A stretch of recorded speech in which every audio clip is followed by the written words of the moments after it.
Good morning student, कैसे हैं आप सभी। मैं सैयद माजिद अली कॉलेज एजुकेशन के यूट्यूब चैनल पर आप सभी का स्वागत करता हूं। हम पढ़ रहे थे शिक्षा में नवाचार पेपर 4। इसके अंतर्गत आज हमारा अगला टॉपिक है पूर्व बाल्यावस्था शिक्षा एवं प्राथमिक शिक्षा, early childhood education and primary education, अथवा प्राथमिक स्तर पर निःशुल्क एवं अनिवार्य शिक्षा, free and compulsory education of primary level.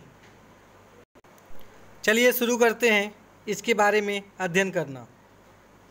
भारतीय संविधान के अनुच्छेद 45 के अंतर्गत सभी बच्चों के लिए प्राथमिक शिक्षा को निःशुल्क एवं अनिवार्य बनाने की घोषणा की गई है।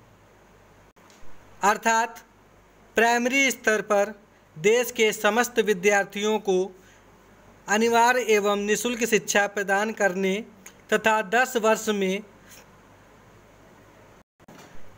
निरक्षरता का उन्मूलन करने का निश्चय भी सरकार द्वारा किया गया है। अर्थात अनुच्छेद 45 के तहत पूरे भारत में निःशुल्क शिक्षा का प्रावधान किया गया है। निःशुल्क शिक्षा के इस स्तर पर प्रमुख विषय होंगे भाषा, गणित, इतिहास, संस्कृत, मूल्यों एवं शारीरिक शिक्षा से संबंधित विषयों को स्थान दिया जाएगा। सामाजिक एवं राष्ट्रीय विकास हेतु पड़ोसशालाओं योजना को भी इस स्तर पर महत्व दिया जाएगा। अर्थात प्रारंभिक जीवन में जिन विषयों की आवश्यकता अधिक मानी जाती है उसके लिए सरकार ने निःशुल्क एवं अनिवार्य शिक्षा प्रदान करने का निश्चय किया है। प्रायः 6 वर्ष से 11 वर्ष तक की आयु के बालकों के लिए 1990 तक तथा 11 से 14 वर्ष तक की आयु के बच्चों के लिए 1995 ईस्वी तक सार्वजनिकरण निःशुल्क एवं अनिवार्य शिक्षा का निर्धारित लक्ष्य प्राप्त कर लिया जाएगा। अर्थात 6 वर्ष से 11 वर्ष की आयु तक के समस्त बच्चों के लिए वर्ष 2005 तथा 2008 तक सभी के लिए अनिवार्य एवं निःशुल्क शिक्षा का प्रावधान रखा गया ताकि सभी बच्चे सुचारू रूप से शिक्षित हो सकें। सन 2010 तक बालक बालिकाओं के लिए निःशुल्क एवं अनिवार्य शिक्षा करने का प्रयास किया जा रहा है। सन 2010 तक 6 से 14 वर्ष तक की आयु वर्ग के बालक बालिकाओं के लिए निःशुल्क एवं अनिवार्य शिक्षा कराने का प्रयास किया गया है।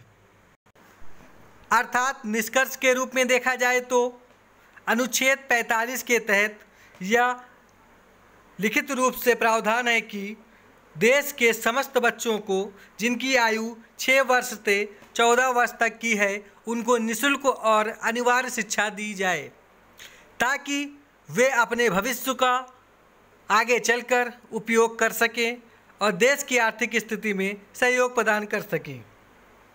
इसके लिए उनके द्वारा अनुमानित उन विषयों का चयन किया गया जो उनके लिए उपयोगी है, जैसे भाषा, गणित, इतिहास, सांस्कृतिक मूल्य आदि। चलिए अब बात कर लेते हैं बाल्यावस्था देखभाल एवं शिक्षा, early childhood care and education. बाल्यावस्था की देखभाल के लिए एवं शिक्षा के लिए कुछ प्रावधान रखे गए हैं जो इस प्रकार हैं। नंबर 1, बाल रक्षा व शिक्षा कार्यक्रमों को उच्च प्राथमिकता दी जाएगी। इन्हें बाल विकास कार्यक्रम तथा समन्वित किया जाएगा। अर्थात बाल विकास कार्यक्रम के तहत उच्च प्राथमिकता के रूप में बालक की रक्षा और सुरक्षा का प्रावधान दिया गया। नंबर 2, प्राथमिक विद्यालयों में न्यूनतम मूलभूत सुविधाओं की व्यवस्था की जाएगी। प्रत्येक विद्यालय में कम से कम 2 अध्यापक होंगे, जिसमें कम से कम 1 महिला होगी। भारत एक प्रजातांत्रिक देश है, अतः प्रजातांत्रिक नीतियों के आधार पर ही हमारे देश नीतियों का निर्धारण होता है। आज़ादी के 6 दशक बाद एवं विभिन्न आयोजकों के गठन के बावजूद भी शिक्षा का स्वरूप निश्चित नहीं हो पाया। स्वतंत्र भारत की प्रथम बार शिक्षा नीति 1968 में, द्वितीय बार 1969 में तथा तीसरी बार 1984 में राष्ट्रीय शिक्षा नीति का गठन किया गया। सन 1992 में आचार्य राममूर्ति की अध्यक्षता में संशोधित राष्ट्रीय शिक्षा नीति तैयार की गई। सन 1990 में गठित आचार्य राममूर्ति समिति ने राष्ट्रीय शिक्षा नीति 1986 की समीक्षा के बाद 2 सिफारिशें दी।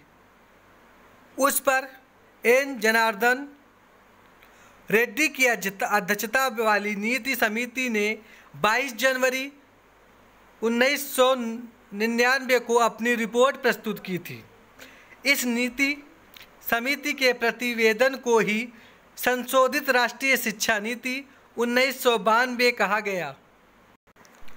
अर्थात हमारे देश के आज़ाद होने के उपरांत देश में कई बार शिक्षा नीति लागू की गई, परंतु 1984 की शिक्षा नीति का गठन जब किया गया तो इसके अंतर्गत संशोधित कार्यक्रम लागू किए गए, जो 1992 ईस्वी से कार्यरत माना गया। चलिए अब बात कर लेते हैं वो कार्यक्रम कौन कौन से थे। संशोधित राष्ट्रीय शिक्षा नीति की कार्य योजना। संशोधित राष्ट्रीय शिक्षा नीति की कार्य योजना के अनुरूप निम्नलिखित कार्य किए गए। नंबर 1, 14 वर्ष तक की आय के सभी बच्चों के लिए वर्ष 2000 तक औसत स्तर की निःशुल्क एवं अनिवार्य शिक्षा की पुख्ता व्यवस्था का संकल्प व्यवस्था किया गया। अर्थात संशोधित राष्ट्रीय शिक्षा नीति की कार्य योजना में सर्वप्रथम 6 वर्ष से लेकर 14 वर्ष तक की आयु के लिए निःशुल्क एवं अनिवार्य शिक्षा का प्रावधान रखा गया। सबको प्राथमिक शिक्षा उपलब्ध कराने के लिए जिला प्राथमिक शिक्षा कार्यक्रम की पहल की गई, जिसके अंतर्गत अनिवार्य रूप से प्राथमिक शिक्षा उपलब्ध कराई जा सकती है। नंबर 3, 6 वर्ष से 11 वर्ष तक के आयु वर्ग के सभी बालक बालिकाओं के लिए निःशुल्क व अनिवार्य शिक्षा उपलब्ध कराने के तहत सन 2007 तक लक्ष्य निर्धारित किया गया। मुख्यतः इसमें सन 2000 तक का लक्ष्य रखा गया ताकि 6 वर्ष से 11 वर्ष तक की आयु के समस्त बालक बालिकाओं को निःशुल्क और अनिवार्य शिक्षा दी जा सके। अगला पॉइंट, सर्व शिक्षा अभियान के अंतर्गत 12 वर्ष से 14 वर्ष की आयु वर्ग के सभी बालक बालिकाओं के लिए निःशुल्क व अनिवार्य शिक्षा यानी कि प्रारंभिक शिक्षा उपलब्ध कराने हेतु सन 2010 तक का लक्ष्य रखा गया। चलिए इन सभी के बीच में हम कोठारी शिक्षा आयोग के द्वारा दी गई नियमन के बारे में बात करते हैं।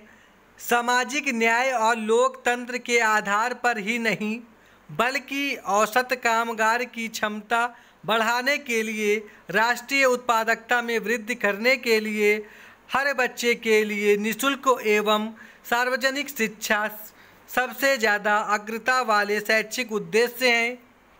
अर्थात कोठारी आयोग के अनुसार सामाजिक और लोकतांत्रिक व्यवस्था को बनाए रखने के लिए औसत शिक्षा का प्रावधान किया गया। कोठारी आयोग का यह मानना था कि लोकतंत्र में सभी नागरिक शिक्षित एवं साक्षात्कार हों, अर्थात साक्षर हों, तभी वे देश और समाज को योग्य नागरिक बन सकते हैं तथा आवश्यक सामाजिक परिवर्तन कर सकते हैं। संशोधित राष्ट्रीय शिक्षा नीति कार्य योजनाओं के तहत 6 वर्ष से लेकर 14 वर्ष तक के समस्त बच्चों को अनिवार्य रूप से शिक्षा प्रदान करना इसका मुख्य उद्देश्य था, ताकि देश के साथ साथ समाज का निर्माण उत्तम तरीके से हो सके। निष्कर्ष के रूप में बात कर लेते हैं कि हमारे देश में जहां साक्षरता का प्रतिशत अन्य देशों की तुलना में बहुत कम है,